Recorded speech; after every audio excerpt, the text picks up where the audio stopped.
When I was old enough to go trick-or-treating by myself, my family started making me take my cousin with me. She was a girl and a few years younger, so it made sense to keep her safe. I didn't mind it as she and I were pretty close. In a way, it was kind of a tradition.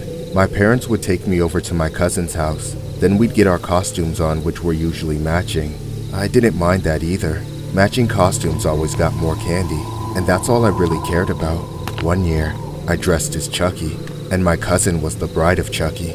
We started around sunset, first going around the block to hit our neighbors' houses. Then we began to walk to the wealthier area where the bigger houses were. It was almost a mile of solid trick-or-treating between her house and that area, so by the time we arrived, we milked that area for everything it had, not turning back until people were turning off their porch lights. Then, it was time for the long walk back home. At this point, our bags were full, and it became quite dark. At some point, we saw a car parked on the curb ahead, with a guy standing outside of it. The trunk was open, and he was pulling fistfuls of candy out of it, shoving them into the faces of trick-or-treaters who were walking by him, but they wouldn't take anything. There's no secret as to why either. The guy was creepy as hell, tall and built, but also old and sketchy looking. He started eyeing us before we even got close. My little cousin made it clear she wanted none of what he was giving out, so I made sure she stood by me, as there was no way to go but past him. As we approached, he smiled, waving candy in our faces. Hey lovebirds, want some free candy? Yeah, no thanks. And also, we're cousins. Why should that stop you? We walked past him, but he wouldn't take his eyes off of us. He even started following us, getting right up behind my cousin. I could tell she was freaking out on the inside and trying to keep it together, so I stepped in before he went any further. Come on, have a kiss. Back off, what's your problem? My problem is I've got a boatload of candy and nobody wants to take any. At this point, you can just have it all. I just want one little thing in return. Leave us alone or I'm calling the cops! Go on, run home like the little pussy you are. About 30 feet from his car, the man stopped following us, but we kept walking away as fast as we could. The farther we went, the fewer people were out on the street. I thought about knocking on someone's door and asking for help, but I just wanted to get home. Before I knew it, we were the only ones out, except for one singular car driving behind us. It wasn't driving though, it was cruising, barely faster than our walking pace. Looking over my shoulder, I couldn't see inside because the windows were tinted, but it seemed like the same car that Creep was standing outside of. My cousin was also aware of the car, and she was starting to panic. I decided to take a random right turn, hoping the car would just drive past, but it didn't. It took the same turn. That's when I knew for sure we were being followed, and there was nobody else it could be but that same Creep. The car was basically driving right beside us at this point, matching our speed. I didn't know what to do. I then heard the car park right behind us. We were too scared to look back at that moment. Maybe he had just arrived at his house and was going inside. Suddenly, I got slammed in the back. I saw the man carrying my cousin over his shoulder. I went into fight or flight and ran over to do whatever I could to stop him. Help me! Stop him, please! Let her go! Let her go! Somebody, help me! Get lost, kid! It happened so fast. By the time I caught up, he was already opening the back seat and throwing her inside the car. I hit him as hard as I could again and again, but he was unfazed. He then turned back and shoved the side of my face, sending me flying on the concrete once again, then through the veins of my own eyes. I saw the car driving away. There wasn't even a license plate for me to try and read. As I came to, I looked around in disbelief. I was surrounded by a horde of spilled candy, alone on the empty street, and my little cousin had vanished. I freaked out, crying and screaming for help. I banged on doors until somebody answered and called the cops for me.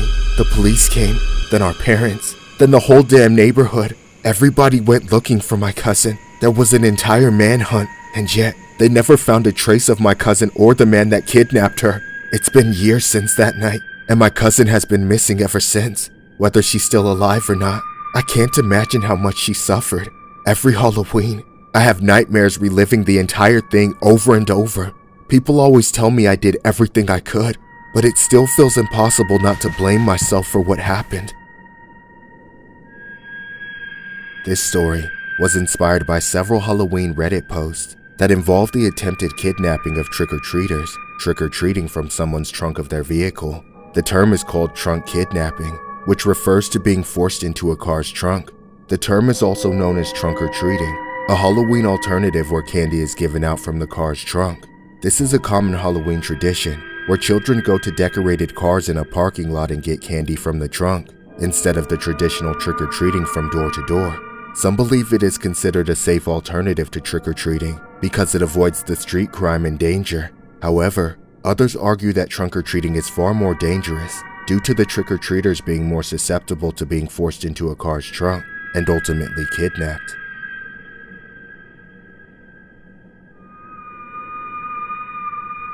This is an emergency alert. Please follow lockdown procedures. Go into the nearest room or building, lock the door, and turn off all lights. Wait for the all clear from school officials or local authorities. Lockdown, lockdown. First and foremost, I want to say that I can't stand bullies, or bullying in general. I don't say all this because I was bullied, or because I saw some anti-bullying PSA. I say it because bullying led to one of the scariest moments of my life. When I was in high school, I was just an average dude, so I just kind of blended in with the rest of the kids. However, that wasn't the case for this guy named Larry. Larry got picked on all the time by everyone, from the mean girls to the jocks, basically everyone at the school. Larry was known as the quiet loner with no friends. He had the look of a typical nerdy shut-in, thick framed glasses, the braces, the hairstyle. Just about everything about him made him an easy target for the bullies. All in all, the guy was harmless, which is why he was easily the most bullied kid in school. Year after year, it only seemed to get worse. I even witnessed an interaction at lunch one day between a couple of seniors and a group of freshmen, where the older kids were basically indoctrinating the freshies into the tradition of picking on Larry. It made me sick to my stomach, and no one really stood up for him because they didn't want to be the next target. But it was around that time that I finally started sticking up for Larry. It severely damaged my reputation, but I didn't care. I could tell it was making life just a little bit easier for Larry, so I kept doing it. I managed to get people to lay off of him in the 2 classes we had together that year, but I knew that people were probably being even nastier when I wasn't around. That's just how vicious my school was at the time. One day, I decided to ditch my friends and sit with Larry during lunch for once. He had sat alone every single day for years, and I wanted to change that. For the next 15 minutes or so, we talked about random things. Basically whatever Larry wanted to talk about. It was mostly about his physics homework and comic book stuff, but it felt like I was getting to know him on a basic level that nobody had ever even bothered to do. There was something I wanted to ask him about from the very beginning though. I waited for what seemed like the right moment, but when I mentioned it, he started talking and acting strange as hell. So, Larry, how's everyone been treating you lately? I'm sick of them. Every last one of them. I see. Well, what if some of them became your friends? Are you my friend? Yeah, of course I am. Friends are supposed to share their secrets with each other, right? Yeah, sure. You promise you won't tell anyone, right? Yeah, I won't tell anyone. Alright. Here, look in my bag. I only saw it for a second before Larry zipped his bag back up, but it was unmistakable. Larry had possession of a firearm. I couldn't believe what I was seeing. My blood ran cold, but I tried to act like it wasn't a huge deal, just so I could ask him the questions I needed to. With every answer, I became more terrified of Larry. He said he was planning to use it soon, not at a range against targets, but at school, on the students, and anyone who tried to get in his way. He said all this while remaining perfectly calm, like he'd been considering it for a long time. I knew this was likely not the first day he had brought it to school either. When the bell finally rang ending the lunch break, I told Larry I'd see him later. That's when I got up and walked away, trying to keep my composure. Our next classes were in opposite directions, so I thankfully didn't have to walk with him. I kept my cool and walked normally until I was around the corner and out of his line of sight. Then I ran like hell to the office. Part of me still felt bad about doing it, but I immediately snitched on Larry, knowing I realistically had no other choice. Not even a minute later, the lockdown alarm was activated. Everybody was still getting out of lunch when the lockdown was called, so I watched it from the office as everyone started screaming and running, trying to find the nearest room to hide in. The cops that arrived shortly after searched the school for Larry, but he was nowhere to be found. It turns out that he ran home as soon as the lockdown started, so there's no doubt in my mind that he already knew I ratted on him. He was later arrested in his house, and since then, I haven't heard or seen Larry since. I don't know how long he spent in juvie or jail, but the district made sure he never came back to the same school he was planning to attack. Seeing the stories on the news about how many students have snapped from all the bullying and done the unthinkable, I believe a lot of people could have gotten hurt if I had not acted. Years have passed since this happened. Everyone graduated and moved on to adulthood, but nobody knows what happened to Larry. To this day, I live with the lingering fear that he will someday come after me to take his revenge. This story was inspired by a horrific incident regarding an 18-year-old man who was arrested and charged after 2 school lockdowns in Regina, where the accused allegedly revealed a firearm to a student. A Regina Police Service school resource officer was notified about the ordeal on Thursday. Police say the male named Chance Larry Constable revealed a firearm to a student, then left.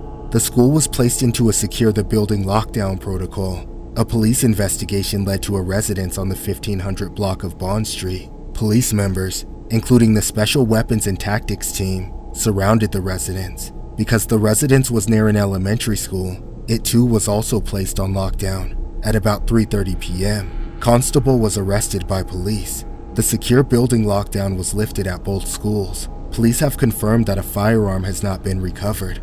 Constable has since faced charges.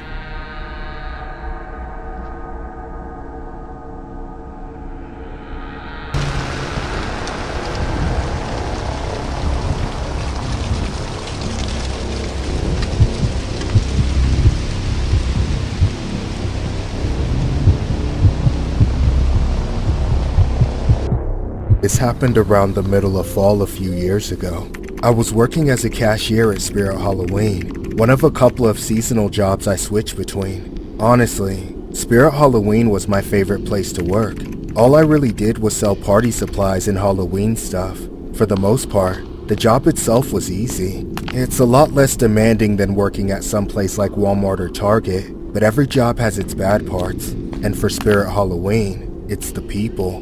Not all of them. Just some of them, like annoying little kids who run around and mess with everything like we're a library of toys, or the smart-ass guy who thinks it's funny to put on a mask and jump out at people with fake knives in their hands. Worst of all, it's the thieves. When I first started working there, I didn't expect shoplifting to be much of a problem. Like any big store, we have a no-chase policy for liability reasons, but as employees, we're still held accountable for loss of inventory to a degree. So we keep an eye out for suspicious customers. It's better to confront them before they try to leave, and give them a chance to surrender their stolen items before calling the police on them.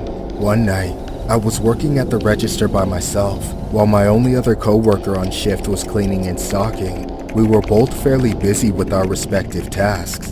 With mine though, there's lots of little moments of downtime, like waiting for customers to pay and standing there while the system processes. During those little moments, I was keeping an eye out on the other customers walking around. At some point, close to the end of the night, these 2 girls walked in together. I didn't want to judge based off looks alone, but they seemed like high schoolers. They had backpacks and were on their phones making or watching TikToks. Typically, kids that age have no money and no regard for consequences, so I suspected they might try and steal makeup or something similar. They were being loud and laughing obnoxiously as well, which was its own reason to keep watch of them. It didn't take long for them to catch me surveilling them, and they gave me some nasty stink eye for it, even talking shit just loud enough for me to hear. Look at this bitch profiling us. What a loser. I bet she got this job by using her tongue. At that moment, I was too busy to care much more than that as they walked into the rest of the store. I let them go about their business for a while. I decided to casually follow the direction they went in, and it didn't take long to find them. They weren't even trying to hide what they were doing either. They were blatantly stuffing merchandise into their backpacks. I rushed up and confronted them saying, Excuse me? I just saw you put those things in your bags. Chill out, lady. We were gonna buy them, we just didn't want to use the baskets. You don't think I've heard that excuse 1,000 times? Just hand over what you took and I won't call the police. We didn't take anything, so leave us alone, nut licker. Get that shit out of your backpack, now. Make us, bitch! The girl I was talking to started to run away, and admittedly, what I did next was a stupid mistake. But my emotions got the best of me. I reached out and grabbed her arm, pulling her back so she couldn't get away. Suddenly, the other girl grabbed me from behind and body slammed me. When I hit the ground, the wind got knocked out of me. I then started trying to get back up. The second I was able to get onto my knees, I looked up and saw her holding a bottle of pepper spray in my face. The next thing I knew, my eyes were blasted. I went blind immediately. Then the heat and fire engulfed my face, even my entire body. I couldn't breathe, and I was gagging uncontrollably. I panicked, screaming and flailing, trying to grab onto something and pull myself up. I slammed into the shelves, knocking things onto the ground, and tripped onto the floor myself a few more times, before I finally heard the voice of my coworker. They held on to me and helped me calm down, then led me to the bathroom to rinse out my eyes and mouth. They even called the ambulance for me, and I was taken to the hospital. There were many more minutes of pure agony before I felt like I could see or breathe anywhere close to normal, and the pain persisted for hours afterward. But I did turn out okay. Of course, by then, those girls had long since fled from the store, though it didn't take long for the cops to track them down and arrest them at their houses. The legal proceedings afterward were complicated by the actions I took, which were against policy, and their lawyers even argued that the assault was justified as self-defense because of them. Thankfully, they did get justice, but it's not like they were put away for very long. Now, whenever fall comes around, I remember this incident. Every time I have to clock in for Spirit Halloween, I'm afraid I'll see them again. 2 women have been arrested after an attack on a worker at a North London, Ontario store. Police began investigating after an employee was pepper sprayed. Police and an ambulance responded to a Spirit Halloween at about 9:40 p.m. Wednesday night, after an employee was allegedly attacked. Police say 2 women entered the business, where they were then observed concealing items in bags, and were subsequently asked to leave the store. An argument broke out, and one of the employees was attacked with pepper spray. Police were contacted, and the 2 women fled the store. Fortunately, the victims did not sustain serious injuries, police said. Both women were later arrested at their residences. As a result of the investigation, both women were released from custody and are due in the London court at a later date. The victim says there have been 7 different incidents over the past 3 months in which employees of the store have been physically attacked.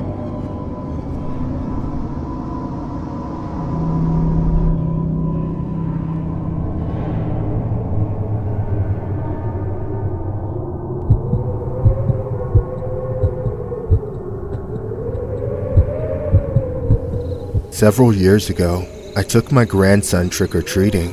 He has special needs, so I often help my daughter and her husband take care of him. He spends a lot of time at my place during the week when his parents are working, so I usually took him out for Halloween. We left the house around the evening time when everyone had their pumpkins lit up and porch lights on, ready to give out candy to trick-or-treaters. As we made our way through the neighborhood, it seemed like people were devoting much more effort and technology to their Halloween costumes and decorations than I could ever recall. My grandson loved it though. He was always thrilled with how much candy he was getting. Everything was fine until we came across one particular house. The light was off, and there wasn't a bowl of candy on the porch. There also wasn't a single decoration on the house, except for one. A life-size prop of that ungodly Pennywise the Clown. It was sitting on the ground, leaned up against a tree in the front yard, with a beer bottle in its hand and its head slumped over like it had passed out drunk. Something about it was off. I couldn't tell if it was real or fake from how realistic, yet still, it was. Despite my feelings towards it, my grandson, like most kids, thought it was cool and wanted a video with it. I didn't want to dampen his mood, so I obliged, but made sure to tell him not to touch it. He sat beside the clown as I crouched next to him. Then I took a selfie video. Go on, say hi. Hi. Anything else you want to say to Pennywise? I guess you'll float too? Alright, this thing is creepy. Let's get out of here. Immediately after the video was taken, we got the hell away from that thing. But as we were walking away, I noticed something that still sends chills down my spine. I noticed the clown was still staring at us on the video camera. That's when I put the phone down and turned around, only to see the clown's head now up and staring right at us. Its eyes were very much human, and I knew then that it was never a prop, but a costume with a person inside. Before my grandson could catch on, I picked up the pace and got us walking away as fast as I could without making him concerned. Once we'd gone past a few houses, I glanced over my shoulder again and saw the clown now standing on the sidewalk in front of that same house. Suddenly, the entire neighborhood started shutting down all around us. People were running out of candy and turning off their porch lights everywhere. The trick-or-treaters and their parents were all going home. It was getting dark as hell, and that clown was walking behind us, keeping his distance just a few blocks away.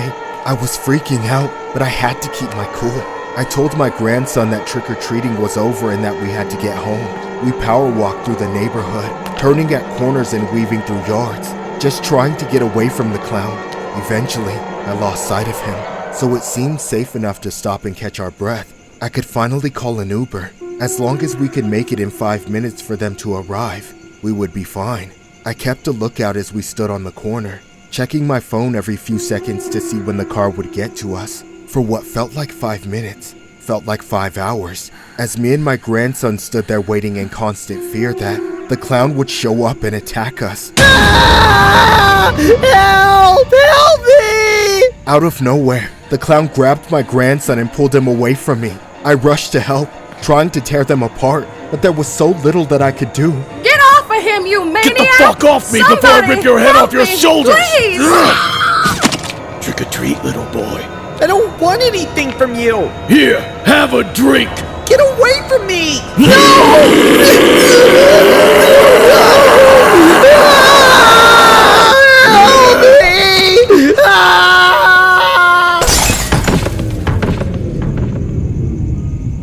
For a moment, I thought I'd broken something in the fall, but I was okay. When I got to my feet, however, my grandson was on the floor not moving, and I could see that clown running off. Thankfully, he only suffered minor injuries, and the clown was soon arrested by the police. He turned out to be a man named Matthew Davies. He had a family of his own, but he'd spent years away from them while in prison for drug charges. I can't understand how a man with children of his own could possibly attack us the way he did. What made things worse was how my grandson has special needs. Mr. Davies was sent to prison where he belongs, but it doesn't undo what happened. My grandson and I are traumatized. His love for Halloween is forever tainted, and every time I see a Pennywise mask, I'm transported right back to that awful night.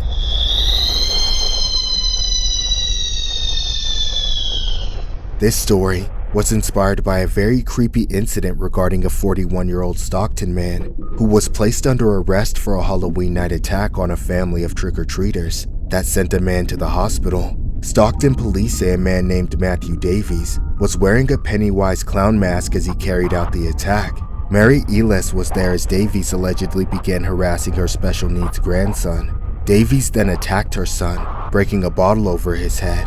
Davies was featured on CBS News in 2013 with his own family. The report aired before Davies was convicted of violating drug laws in Stockton.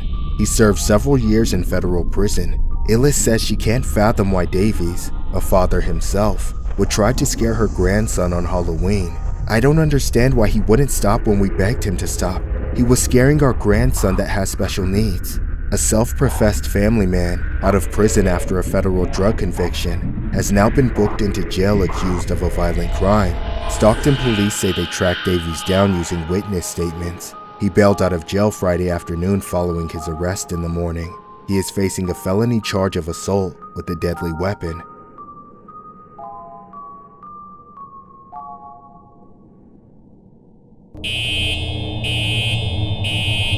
Lockdown, lockdown. This is an emergency alert. Please follow lockdown procedures. Go into the nearest room or building. What I'm about to recall happened years ago. I was in high school, though I won't say where I went for my own safety. At the time, I played for the boys' volleyball team. Since practice was after school, it would last until the early evening.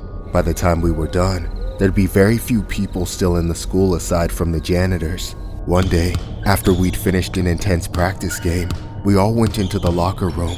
Everyone showered, changed, and got ready to go home. Most of the students either walked, drove, or got rides home from other teammates, but I was one of the few people who still had to wait for their mom to pick them up. It always took her forever to get me, so I would usually hang out in the locker room until she texted that she arrived. That day, the locker room was completely empty, except for me. However, at some point, I heard a loud metallic bang coming from somewhere else. It sounded like the exterior door that led out to the track and football field. At first, I hoped it would stop, but when they wouldn't go away, I finally got up and went to check on it.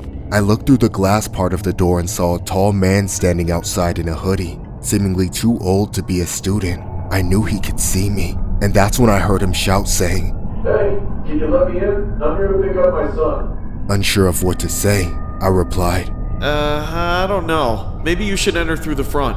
That's far away. Can you please just open the door? I hesitated, but the guy sounded genuinely distressed, so I didn't want to make his day any worse. I then walked over to the door and pushed it open. The man thanked me and rushed out of the locker room and into the school, apparently looking for his son. That's when I sat back down on the bench and proceeded to wait for my mom. Out of nowhere, an alarm came on, and the school was placed on lockdown. Seconds later, I heard screaming coming from the school. Panicking, I rushed to turn off the lights, but since there was no door to lock to secure the room, I found and hid inside a random locker. All I could hear for a while was the screaming, but then I heard the footsteps as someone rushed into the locker room. I peered through the slits in the metal, trying to see who it was. I couldn't see them, but figured it had to be another student hiding in one of the lockers as well, from the sounds of it. Moments later, someone else ran into the room. However, this time, I knew exactly who it was. It was the man I had let through the door. He still had his hood up, but now he was wearing a mask, and he had a giant machete in his hand that was dripping with blood. That's when I knew I had screwed up. He then ran up in between the two rows of lockers that I and another student were in. Suddenly, he started screaming and slashing random lockers all around him. I must have flinched, rattling my locker door the slightest bit, because he turned his head and locked onto me. I held my breath as he walked up to my locker and stared through the same slits I was looking through. I tried as hard as I could not to move while holding the door closed for dear life. Then he screamed and slashed the locker. I know you're in there! Come out so I can cut your head off! Stop! You got the wrong guy! Bullshit! You're dead! The machete cut through the door, getting just inches from me. I was staring face to face with the blade as he struggled to get it out. He was just going to try and skewer me inside the locker. But if I opened the door and tried to prove I wasn't the guy he was after, I knew he would just blindly attack me before realizing it. I thought for sure there was no way out, but then I heard it. We both heard it. The sirens. They were still far away but rapidly getting closer. He knew he didn't have time, so he bolted immediately through the same door I let him in through. I stood there, frozen in fear. Then a minute later, the student hiding in the other locker stumbled out and ran off in the other direction toward the school, covered in blood. I stayed hidden until the cops came searching the locker room. I told them everything, hoping it would help, but unfortunately, the investigation never amounted to anything. Neither the masked man or student was able to be identified despite the information I gave. Years have passed, and I still remember this traumatic day like it was yesterday. I don't know if that guy was trying to kill the other one because they were in rival gangs or something, or if he was just some bloodthirsty psycho. Either way, knowing he's still out there makes me sick. I feel incredibly stupid and guilty for opening that door for him, as I know I probably could have prevented the attack altogether had I left him out there. I just know things could have been a lot worse if he had a firearm instead of a machete. Things could have gone so much worse. This story was inspired by a disturbing school lockdown incident regarding a student who was injured after a masked suspect was reportedly seen carrying a machete in a Toronto neighborhood on a Monday afternoon. Toronto police say they were initially called to the area around 3:30 p.m. Paramedics say that one victim was taken to the hospital with serious, but not life-threatening injuries. It is not immediately clear how those injuries were sustained. Officers say a second victim has not been located. The school was placed on lockdown, but at around 5 p.m., it was lifted. The school said several staff and students had already left the school beforehand. However, for those who were in the building, the lockdown procedure included locking all exterior room doors and keeping students and staff inside their classrooms and other secured areas. Police say the suspect is approximately 5'4", with a thin build and black dreads. He was last seen wearing all black clothing, a black toque, white gloves, a white horror movie mask, a white backpack, and white running shoes with yellow accents. Police say that he was carrying a machete in his right hand. Police are asking people to stay out of the area as officers investigate.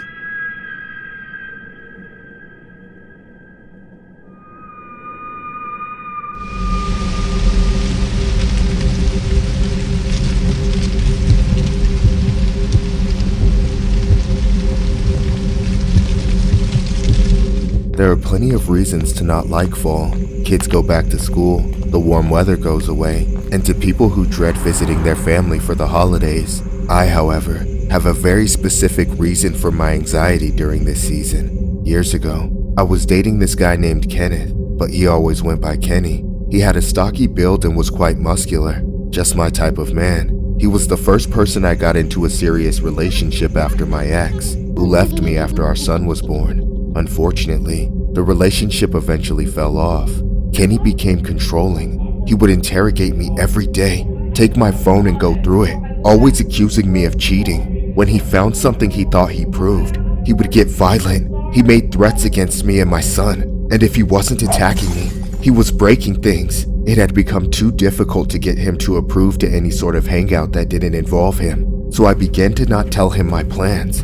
One day, when I got off work, I went straight to meet up with a friend of mine for her birthday. My son was staying over at my mom's place for the night, and Kenny was supposed to be working late, so I didn't think he'd even find out. After a few hours, I eventually got home, and when I opened the door, Kenny was standing on the other side of the door waiting for me. Bitch, where have you been? I was just at a friend's birthday, I swear! Suddenly, Kenny grabbed me and threw me inside. I panicked and ran into the bedroom. I started packing a bag for myself so I could stay with my mom. But then Kenny came in. He threw me onto the bed and tried to pin me down. I fought back, kicking and clawing like a wild animal, and was able to get out from under him. I was able to get out of the house and immediately drove to my mother's house. I hadn't told her how bad things had been between me and Kenny. That night, I sat there sobbing, confessing to my mother about the encounter I had with Kenny earlier, and all the bad shit he has done to me over the years. At that point, all we could do was call the police. I was reluctant because I was afraid of what Kenny might do, but ultimately did it. After an hour or so, Kenny got kicked out of my house, and I filed a restraining order against him. I also blocked his number as well as all his social media accounts, and even changed the locks, officially ending our relationship by all means. We were separated for a few weeks, but this was not the end. One night, I was watching TV with my son when I got a random text. It was an unknown number, but I knew it was Kenny. The first few words in the message confirmed it too. It read, "It's gonna take more than that to stop me, bitch." He was clearly trying to get back and get revenge. It just infuriated me that it had only been a matter of weeks, and he was already violating the restraining order. At first, I ignored the text, but a few seconds later, it started to ring. I was just trying to spend time with my kid and move on, and there was this asshole trying to ruin my life again. I couldn't believe I'd gotten involved with someone like him, but it was so much worse than I thought. What really made my heart sink was when I looked over at my living room window and saw Kenny standing right outside watching us. He had his phone in his hand and was smiling, having been out there for God knows how long. Let me in. Baby, go to your room and hide! I want to give that kid a little sibling, but I need your hole. Leave me alone, or I'm calling the cops! Kenny didn't listen. He went over to the door and started trying to break in. I got my taser from my bag. Then I went to my son's room where we both hid at. I ended up calling the police. Then I waited, listening to Kenny pounding on the door, literally shaking the walls of the house. If he got through, I was ready to do everything I could to keep him from hurting me or my son. As the minutes dragged on, it seemed like that would be the case, but then the pounding stopped. Outside, the police arrived and scared Kenny off. He ended up running across the freeway and jumping the fence into the nearby corn maze. It was just weeks away from opening for Halloween, so the whole thing was complete with winding narrow passages through corn stalks 10 feet high. That's where Kenny decided to hide, ruining all the plans I had to take my son there when it opened. The police surrounded the place, then began searching for Kenny. While the search dragged on, they let us stay in the cruiser for safety, as we were terrified he would somehow come back. It took hours for them to comb through the entire 4-acre maze. The cops looked everywhere in it but couldn't find him. That is until they finally caught him hiding in a chicken coop, also owned by the maze grower. Kenny was arrested and put in jail for violating the restraining order. It's been a while since then, so I wish I could put this all behind me. Sadly, I can't help but think his business with me isn't over. Every fall, the fear that he will come back is at its highest. This story was inspired by a creepy fall incident where it took 2 hours, a plane, and 6 officers to track down a suspected stalker after he fled into an elaborate corn maze. Police began searching for Ryan Kenneth Watt, 29, on a Friday evening after his ex-girlfriend reported Watt had violated a restraining order by texting and calling her. Officers looked for Watt, whom they described as a transient with a history of stalking behavior at a homeless encampment, but couldn't find him. Police visited the camp again the next morning and spotted Watt just before 9 a.m. Watt ran across a nearby freeway and into a corn maze that was being prepped for Halloween visitors and had not opened yet.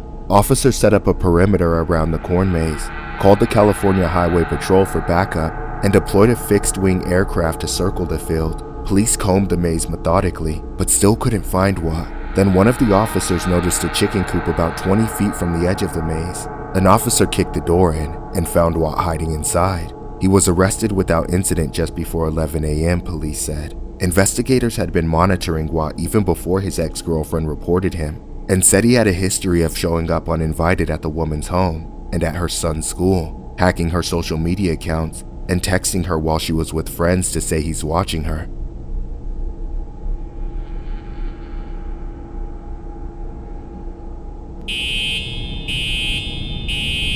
Lockdown, lockdown. This is an emergency alert. Please follow lockdown procedures. Go into the nearest room or building. This happened at my school right after spring break. Nobody was happy about being back. Unlike everyone else, I had 7 classes every day. However, on the first day back, my stomach wasn't feeling the best from all the junk food I ate over the break.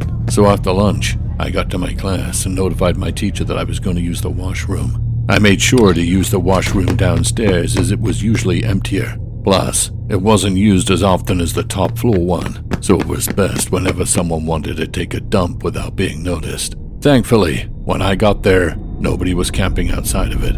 So I hurried into the first stall, dropped my pants, and nearly didn't even make it to the toilet seat before liquid shit started spraying out of my ass.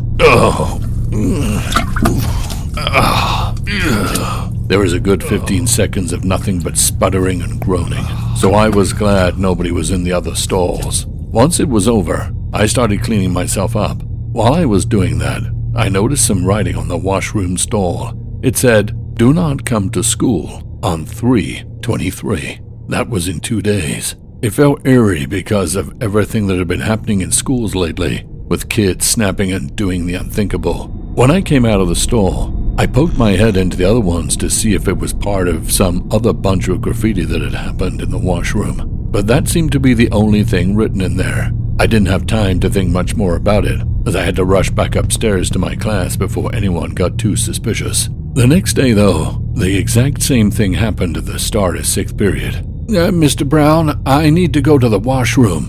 "Again? Please, it's an emergency." "Be respectful, everyone. You can go, but if this is gonna keep happening, you should probably stay at home." "Yeah. Ow. I wonder who laced his lunch with laxatives." It felt just as urgent in the classroom, so I had to go all the way down to the first floor to do my business. I then got in, and just as I was about to enter a stall, I went to the one I went to the day before to see if the writing was still there, but it was gone, probably cleaned up by the janitor overnight.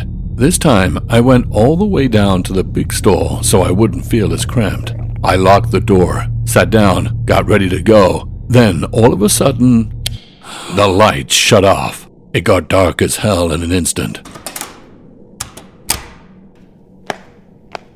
That's when I heard someone coming into the washroom just before the lights went out, and the footsteps slowly walking over the tile. I was freaked out, knowing there couldn't be a good reason for someone to enter a washroom after turning off the lights.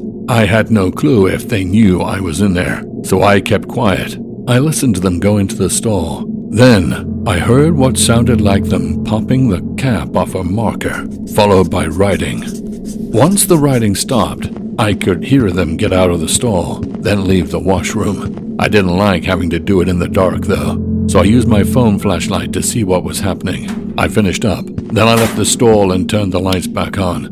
This time I didn't go back to class right away. I stopped to check all the stalls for whatever that person had written. I found it in the very same stall that had the message the day before.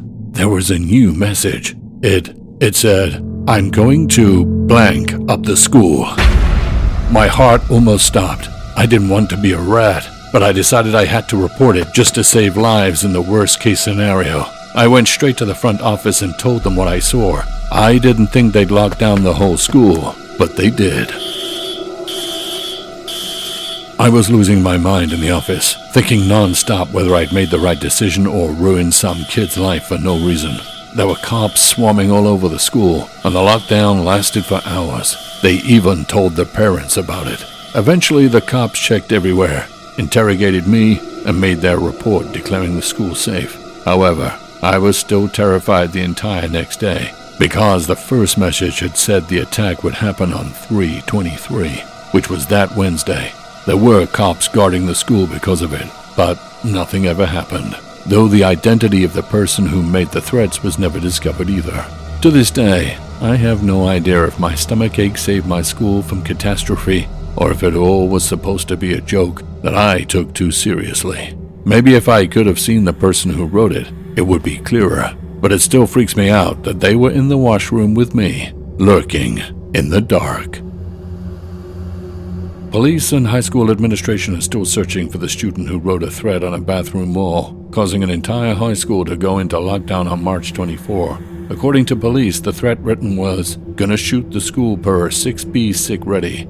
Despite the sentence not making total sense grammatically, it is clear what is trying to be conveyed. The threat was found written on the wall of the first-floor boys' bathroom at the high school around 12:30 p.m. Students immediately notified the school administration, who identified the message and notified police, who were on the scene due to an unrelated fire alarm. As a result, the school was put into a controlled lockdown per protocol for about 20 minutes with police present. Parents were notified of the situation via email. The lockdown was lifted after police found the threat to be unfounded and the school was declared safe. School officials said this may have been a copycat incident, with a similar incident that had happened a few days before this one, where several students said they heard someone write in the bathroom, "Do not come to school on 3/23, which translates to March 23rd. The two incidents were eerily similar, but police are unsure if they were necessarily connected. The person that wrote the alleged threats is still unknown.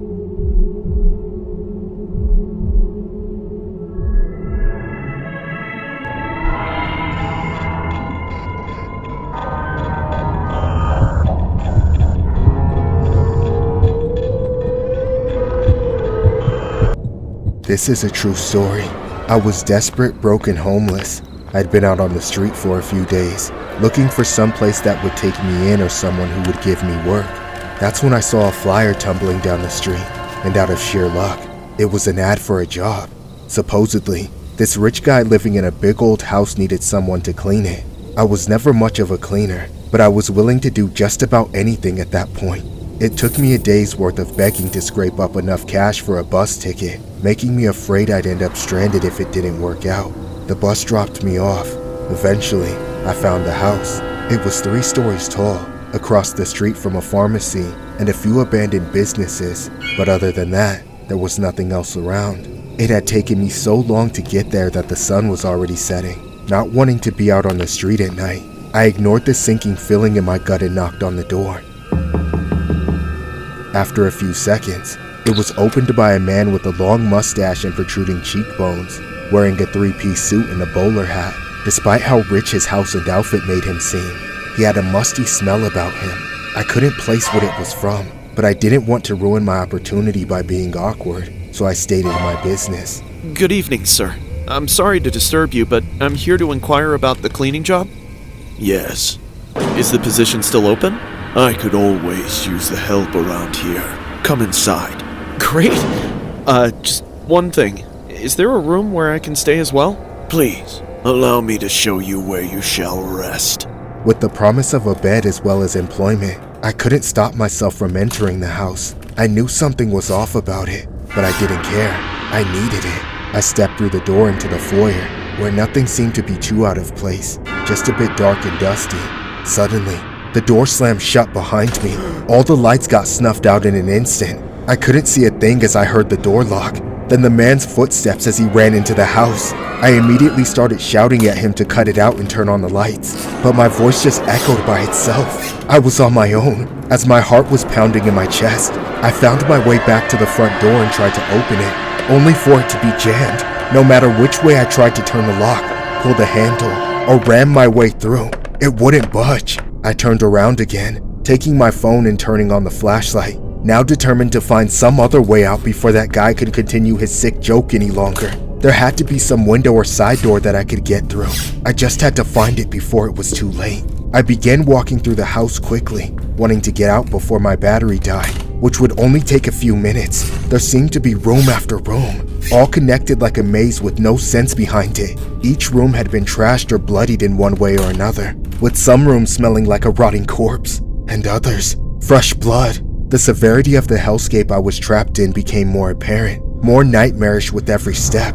Then, I saw the first booby trap, an axe hanging upside down from the ceiling of a narrow corridor. There was blood on the blade as well as the carpet beneath it, so it must have already been tripped by some other poor bastard who snagged a tripwire and took an axe to the face.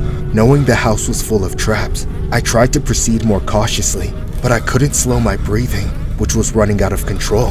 I passed by it and felt the flies hitting my face. When I turned around to look through the door, I saw a mangled torso rotting on the center rug, but its limbs had been ripped off and were lying in the corners of the room. The sight of it sent me into a panic. That was going to be me if I didn't get the hell out. I forced myself to keep going, but just around the very next corner, he was waiting for me.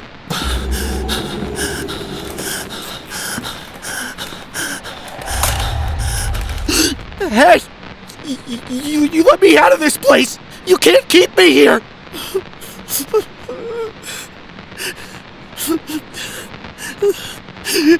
Do you hear me? Let me out of here now!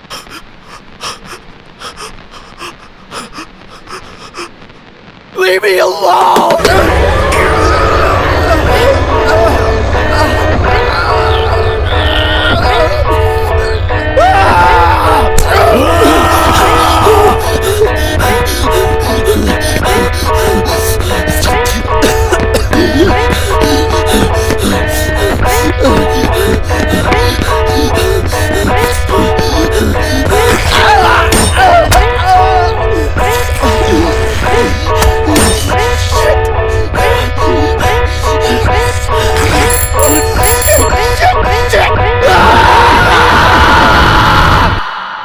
This story was inspired by one of the most notorious serial killers, Herman Webster Mudgett, better known as H.H. Holmes. As it turns out, the story of Saul took its cues from the med student serial killer, who ruthlessly tortured and took out countless victims. Holmes is believed to have taken out somewhere between 20 and 200 people. These victims were primarily women, but included some men.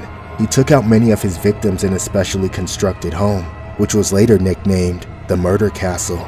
He managed to secure a Chicago pharmacy by defrauding the pharmacist and built a block-long 3-story building on the lot across the street and opened it as a hotel. The bottom floor of the castle contained shops, and the top his personal office, and the middle floor a maze of over 100 windowless rooms. Over a period of 3 years, Holmes selected female victims from among his hotel guests and tortured them in soundproof and escape-proof chambers fitted with gas lines to asphyxiate the woman at any time.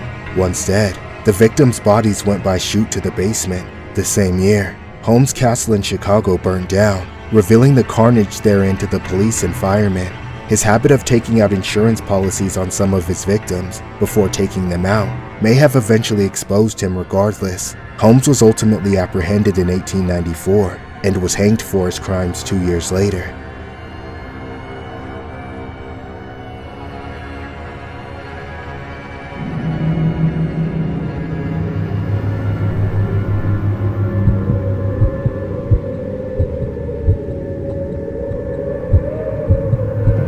A few years ago, my wife and I moved into our first house together. Neither of us had ever owned a home before, so it was a major moment in our lives.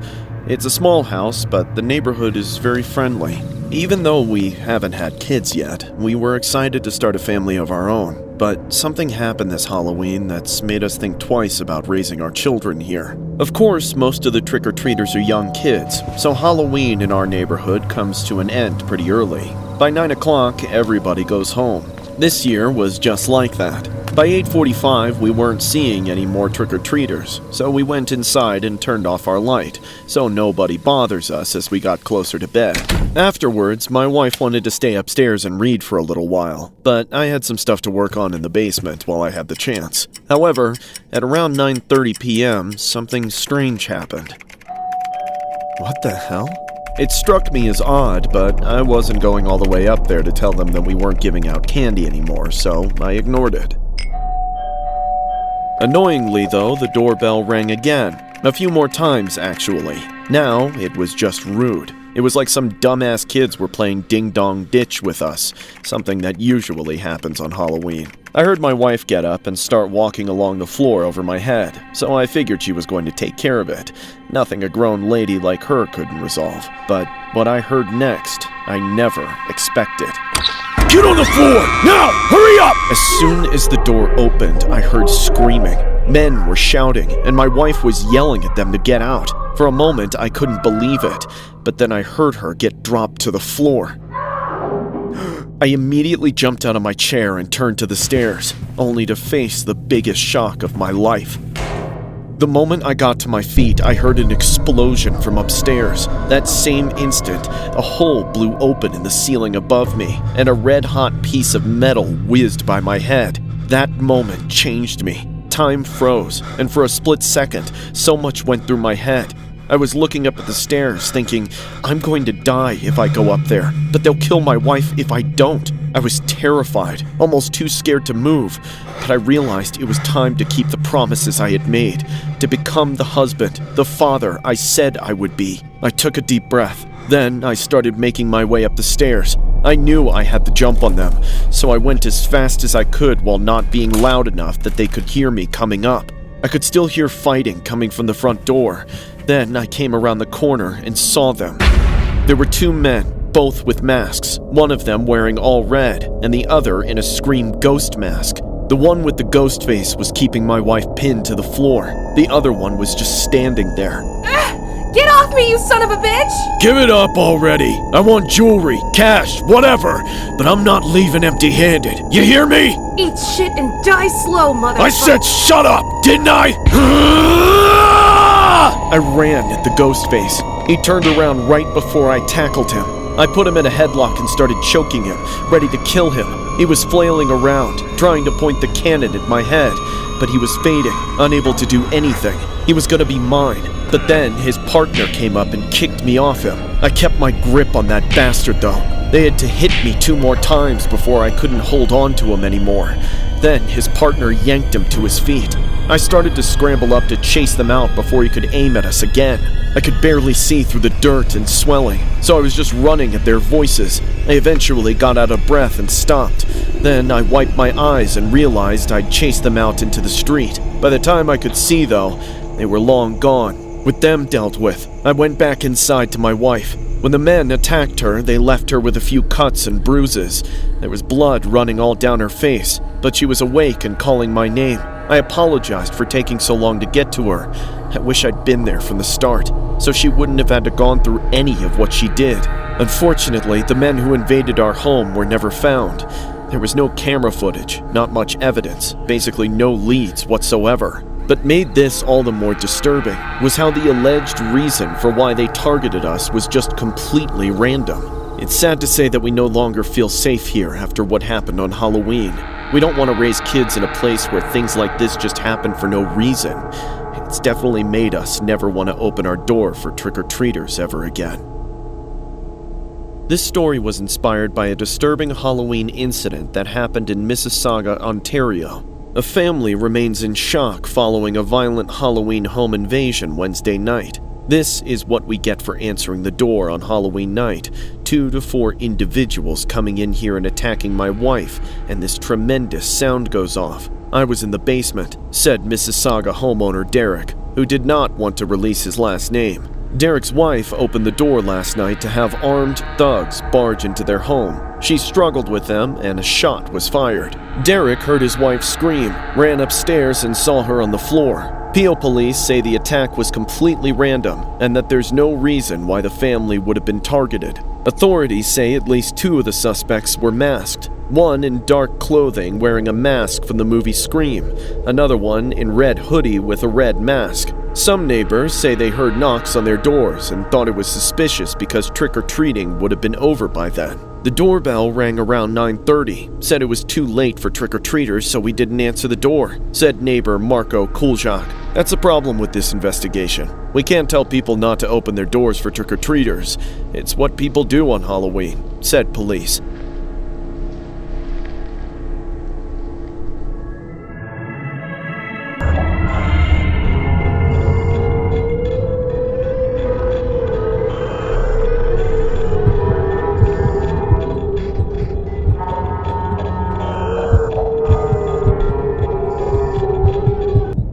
When I was 18, I enlisted into the Army, thinking it would give me the structure and income I needed. However, 3 years in, I broke my leg and was discharged. Ever since then, I've been in and out of hostels and other sketchy living arrangements trying to find steady work. I lucked out when I found a decent hostel where everyone actually gets their own room, so I moved in. I've been in this hostel for about a year now. I have a nice little room that I can call my own, and everyone else has their own private spaces to do their stuff in. The only shared spaces are the kitchen, bathroom, and the living room, but pretty much everyone stays in their respective bedrooms unless they need something. This is great, because all sorts of people are constantly moving in and out. It's a lot of addicts and homeless folks, so I'm glad I don't have to see whatever weird and/or illegal shit they're up to. I do have one friend, sort of. He lives at the end of the hall, and his story is a lot like mine. We hang out sometimes, but we mostly keep to ourselves. Unfortunately, not everyone is so chill. Recently, this larger old guy moved in, and within the first day, he gave everyone the creeps. I'll just call him the Saw guy, since he was obsessed with the Saw series. He brought with him a small TV and a DVD player, but the only DVDs he had were the Saw movies, and I mean every single one. He set up the TV in the living room, which at first felt like a decent upgrade, until we realized he was going to spend most of his time out in the living room area watching Saw movies. During the day, he was working or doing whatever he did for money, but at night, he would sit in the dark and watch TV alone. It wasn't so much that we hated Saw, but that nobody wanted to go near him. It was honestly weird as hell, and all the other residents thought he was creepy and hated him, but we just had to put up with it and try to ignore him. However, one night I reached my limit. I was trying to sleep, but there were loud-ass noises coming from outside. It was Saw noises, again, but this time it was louder than ever. I tried to ignore it by holding my pillow over my ears to disregard it, only for it to get even louder. Finally, I couldn't take it anymore. I was done asking nicely. That's when I got up to go out there and make him turn it off. How many times do My heart nearly stopped. The noise wasn't coming from the TV. It was coming from behind my friend's door, and he was screaming for help. I sprinted to it and broke through. That's when I saw the Saw guy on top of my friend, stabbing him. I rushed in and grabbed the guy, ripping him off my friend. He got up and turned right back at me. Then he charged with the knife. I was already running out of there and I made it back to my room, then slammed the door and locked it. It took the saw guy a few seconds to reach my door, but when he did, he made it seem like it was made of paper. He pounded on it and split the back down the middle. Then he stabbed through it with his knife. I realized I only had a matter of seconds to get out of there. I grabbed my phone and opened my window as far as it could go. I had to throw my phone outside to be able to squeeze myself through, but I got out just in time. When I made it to my feet and looked back, he had just gotten through the door. I knew he wouldn't be able to fit through the window, but I didn't want to give him any time to come around. So I picked up my phone and ran away. After I lost him, I called the police. At the time, I had no clue if my friend was going to make it or not, but tragically, the saw guy went back to finish the job. In the minutes before the police arrived, the psycho forced him down and cut through his spinal cord to paralyze him, just to sit there and watch for a while before finally taking him out. He didn't try to run away after. He let the police arrest him without putting up a fight. That doesn't make him any less of a monster, though. It wasn't enough for him to just kill my friend, but to torture him first, and to do it inside our home. Nothing has felt right around here since. Only the most desperate people still want to stay in this place after they heard what happened. I'm trying to find someplace else to live, but I feel stuck. I try to forget about it, but whenever a new Saw movie comes out, I can't escape it. This story was inspired by a horrific incident regarding a notorious inmate dubbed the Saw Killer, who has seen his jail term extended after stabbing a prison guard in the neck. Matthew Tinling is currently serving 2 life sentences.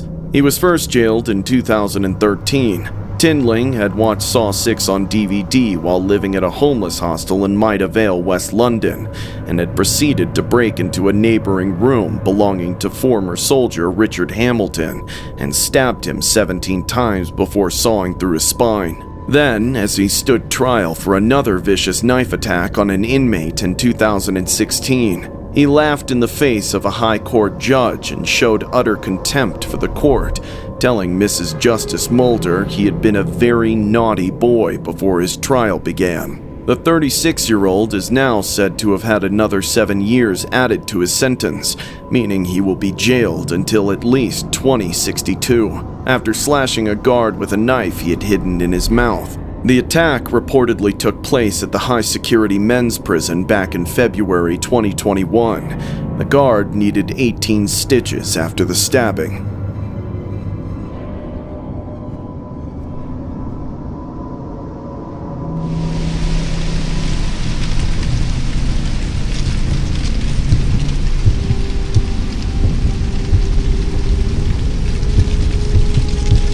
This happened in the fall of 2010. At the time, I was married to my wife, and together we were raising our daughter, Jennifer. Even back in those times, things were far from perfect.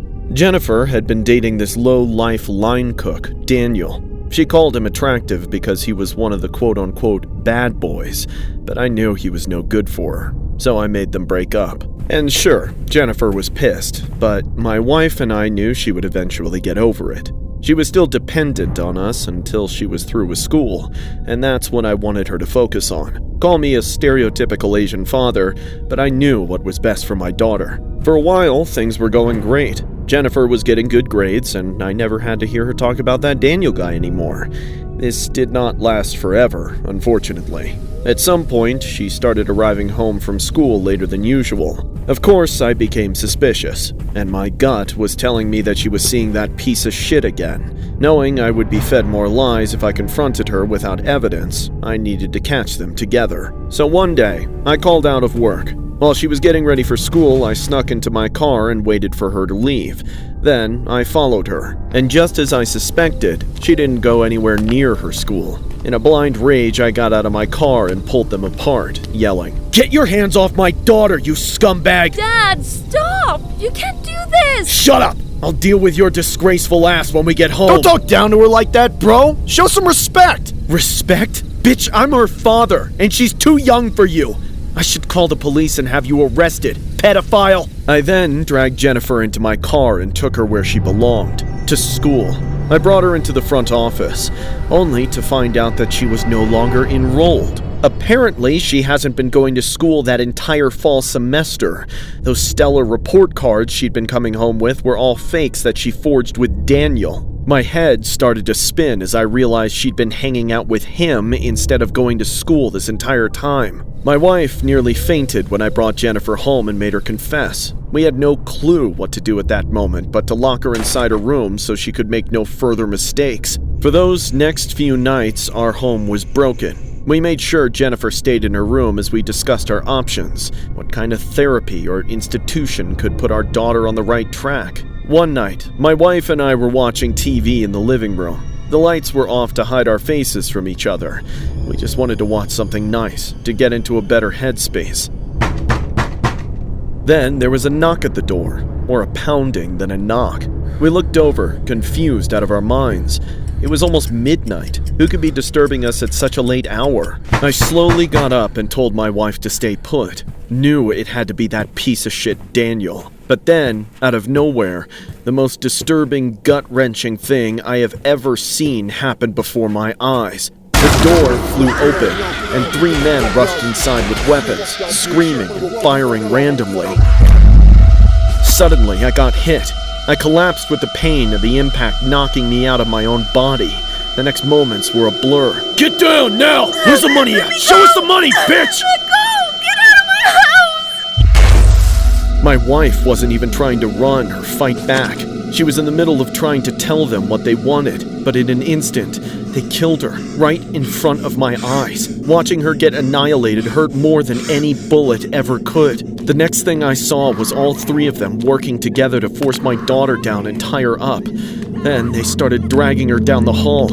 I knew there was nothing I could do to stop them, not while unarmed, wounded, and outnumbered. I felt such shame and guilt for abandoning my daughter to whatever they were going to do to her, but my only option was to escape while they were distracted and get help. So I crawled, gasping for air and bleeding out until I was able to get outside, where a random stranger passing by on the sidewalk helped me to safety and called the police. I didn't know what was going on in the house as the ambulance took me away.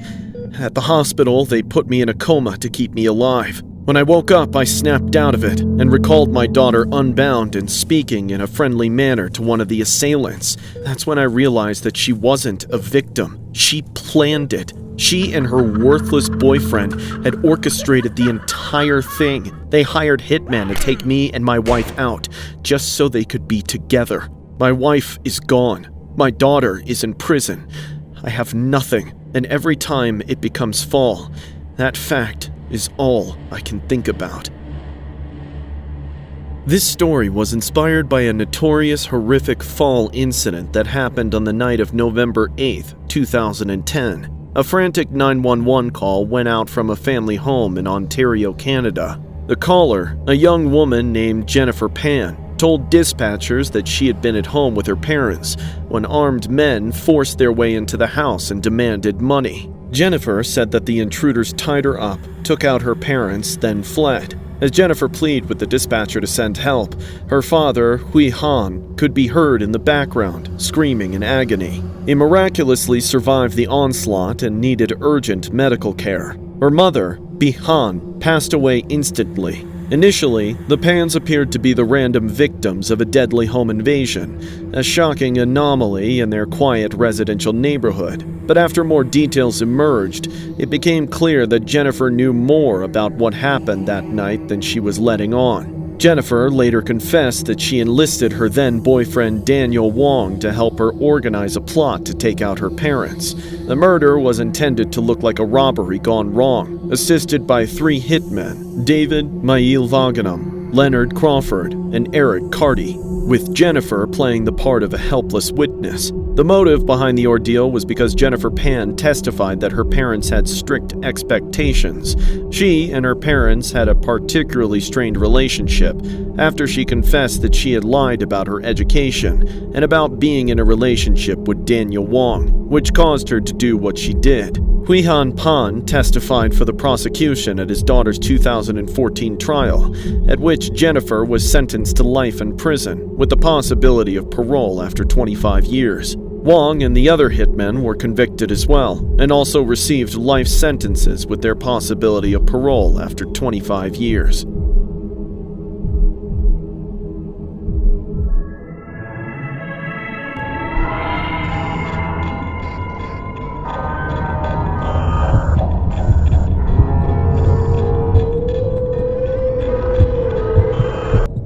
Every single time they come out with a new Saw movie, the most traumatic memory in my life resurfaces. The movies remind me of jigsaw puzzles, which used to mean nothing to me until that hellish night years ago. At the time, I was dating this guy named Steven. It wasn't a super serious relationship.